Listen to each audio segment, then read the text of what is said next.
Past 2 years is that I think I've grown in confidence in the way I deliver to different groups of people, because the subject that I deliver is quite a sensitive subject and quite a personal subject, and for some people it can be quite embarrassing.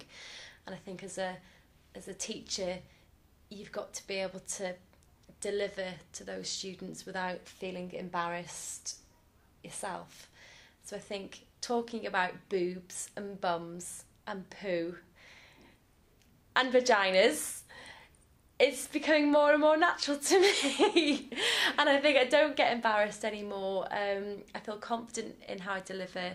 I can be teaching a group of GPs one week, and then I can be teaching to a group of health and social care students the following week. So I've improved, I've become more confident in how I engage with those students and confident in my subject area as well. What did I have? Well, I was teaching a load of 17, 18-year-old girls, and the room that we used to have wasn't available. There's been an administrative error. They put us in a really small room, and while I was teaching, one of the girls, like the noisiest one, was making polishing noises about my head. I'm thinking that I wouldn't hear her, but the room was dead small, and then she whispers to me, she goes, "And he's got nasal hair." And I turned around because she was about that far from me, and I said, "I have got ears." I said, my hair might have fallen out, but my ears still work. And she just didn't think, because she was whispering, she didn't think you could hear. Could hear because her. you didn't have any hair. Yeah. If you don't have hair, you can't hear. But I found it funny. Well, one I can remember from last year, one of my comedy moments was one student cheering last year. He was quite a big, strong lad, and he put all his weight on the chest of the U, so by the time he'd finished cheering, pretty much the U was out of breath. So as good learners, we taught him how to do mouth-to-mouth resuscitation on a sheep, and said if it was going to happen again, that he'd have to do it.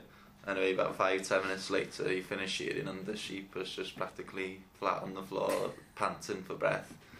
And he panicked, and he got her mouth up, her tongue was hanging out, and he proceeded to get her mouth to mouth, and blew her air into the sheep, and then she just got up straight away and went down the chute.